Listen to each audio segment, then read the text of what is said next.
jumping along, pushing myself forward. Keep going, keep going. All right. Let me salute in. Hello there, Buddha Z here. Here I come, fading in, moving in from the background. I'm trying to scoot in. My chair's not cooperating. How close do I get in here? Well, okay, this is probably close enough. Anyway, from here, I lower my hand in honor of Bodhidharma. And there we go. Hey, I'm in. I'm here. This is a Buddha Jen here. Well, I am Buddha Jen, but Buddha Z today. So, the author of this book, The Four Noble Truths of Buddhism, explained by me, Buddha Z. Okay. So here we go. This is book number 1 of 8. All right. Let's see what we got here.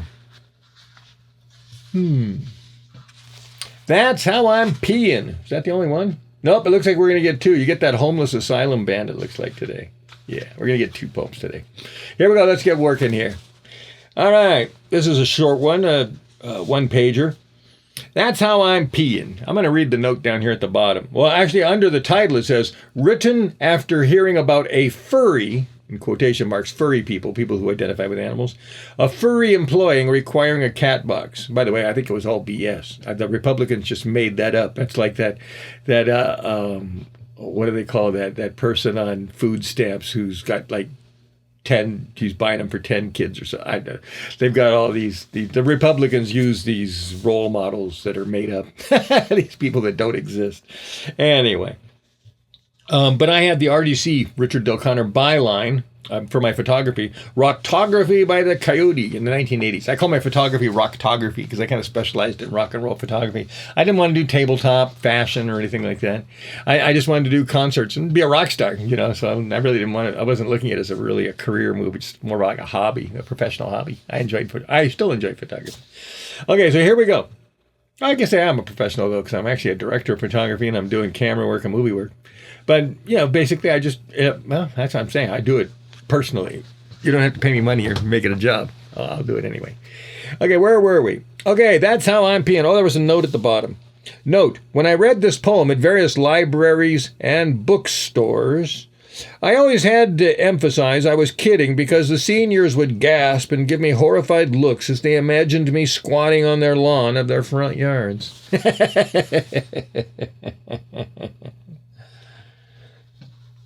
It says bookstores. I think that's a typo. Yeah, it even says that here. It should be just bookstores, right? Maybe one word. Well, I'm going to change that right now. I'm looking at one of my masters here.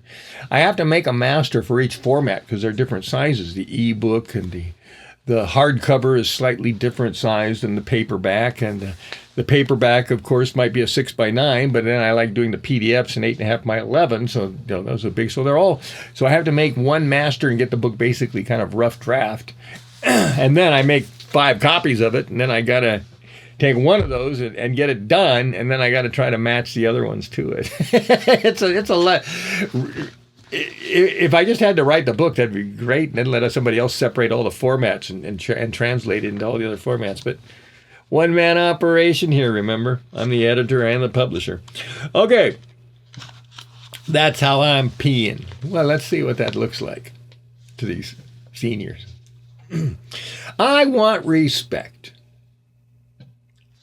Should I have my book up here like this? I'll keep my chin up too. Let's see. Okay, here we go. I want respect. I deserve to be me.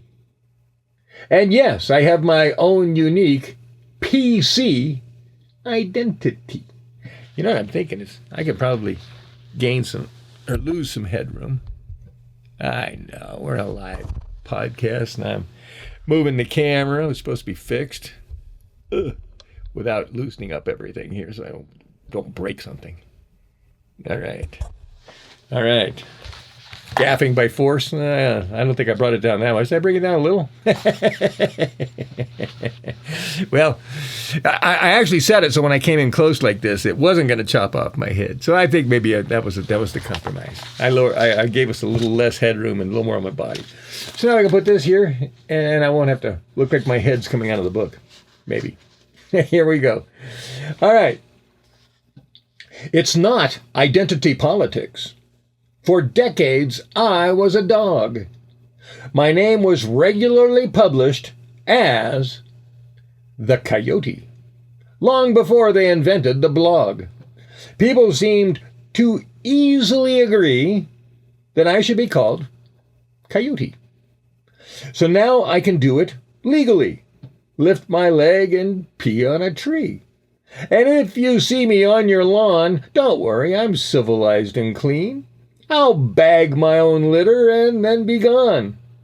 I'm so happy now that we're all agreeing that my identity's a dog, and that's how I'm peeing. then the last line says, I'm only kidding. All right. I think we had 2 poems today, didn't we? Okay, Homeless Asylum Band. Oh, I warned you about this one. These are... let's see if I give them away. No, I don't think I... Oh, yes, I did. I put the name of the band in the song. Okay, this is some sort of a music band. I went online and checked them out, and I think they may be even worse than I thought. But I don't want to get myself in any legal problems. So here we go. Homeless Asylum Band. And a little explanation under the title. It says, ugly heroes of yesterday who led their fans astray. Ooh. Not like them or their fans know who I am, so they'll probably never read this poem or see this podcast. Anyway, here we go. I grabbed an LA Weekly. What an upsetting cover story. I was attracted by the title, Party Time. Then I saw that the cover faces were dumb and gory, apparent masters of lives in crime. This whatever band of ugly thugs, all slightly bearded with graying mugs, looking like punks who'd jack your car, they probably have at least one street battle scar. They've been around almost 30 years. They're still imitating other intimidators. Did I say that right? They're still imitating other intimidators, embodying their ghetto fears. The headline reassures my disgusted brain. Cypress Hill have grown up, but they're still insane. I'm guessing there are fearful Americans who identify their fears with them. I hope Cypress Hill sell enough records to stay out of the homeless asylum. So I wish them well in the end, at least. Even if they are kind of disgusting. All right. So anyway, there you go. Cypress Hill, give me a call. They probably won't talk to me. I don't even know what I would say. I did. I read the article. I saw them. And then I looked them up online and saw some of their videos and stuff. There's just some people I cannot relate to. You know, I mean, maybe I like cars, you know, and they like lowriders.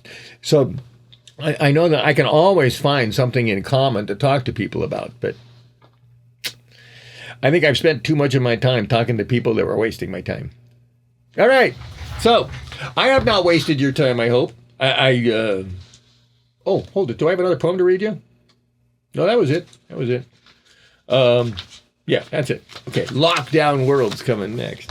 All right, let me go. Goodbye. I'm escaping. All right. Buddha Z has explained that street gang musicians look even uglier as they age. Is that what I explained? All right.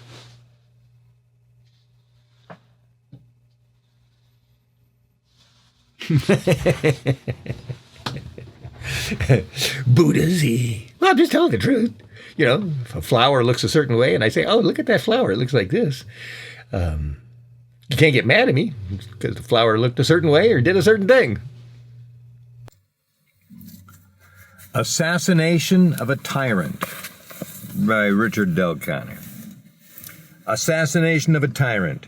The police have got you in their grip, with eyes upon you, hoping you'll trip, not to fall in need. They want you to lose and concede. Legal pressures will undo you and remove your treasures.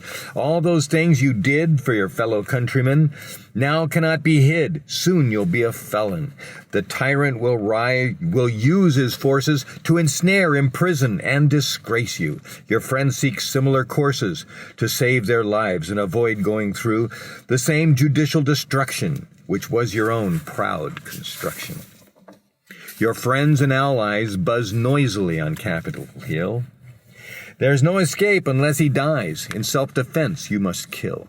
Your family will suffer, your future undone. Surviving this won't make you tougher when you've been banished and your enemy won. The tyrant wants for the land what the government cannot pay. The villagers don't understand that what looks good is going the wrong way.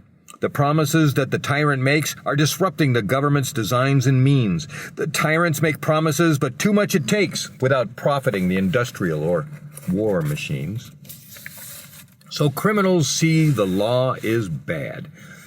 It was better before the corruption we had. That oiled the gears and prevented fears because big business is our big dad. But the tyrant is too short-sighted to see the strings that pull the world. False promises to the poor just gets them excited like a war with flags unfurled. This tyrant is out of hand. The FBI has played its cards to ply. The substitute is second in command. He says 25% chance he will die. Now the CIA sends G.W. Bush to Dallas. The tyrant will be there tomorrow. Where George Bush spends that assassination day, he won't tell us, as the mafia's guns they borrow. And all the others of the clandestine USA take positions on the grassy knoll by the street. The government's police load rifles in the window on the way where the tyrant's enemies have chose to compete. Who does the government compete with? The FBI helps the CIA. The NSA and police force they pay are the true government that keeps communism away. The American government is the finest of all, with the best conspirators to spoil. Any leaks of what's government confidential, with fingerprints dirty with crude oil. America rises up. America wins again. We overthrew the British, now killed this Catholic sin. Don't forget his brother, another tyranny of words. He must also be assassinated by the eagle, killing evil birds. So now America is free to be a secret society oligarchy, where the citizens don't know who's in control. The common man forgets eventually and believes what Fox News told. Until it doesn't matter, people just want money and food, without caring or knowing to what extent they are responsible for the assassination of a tyrant.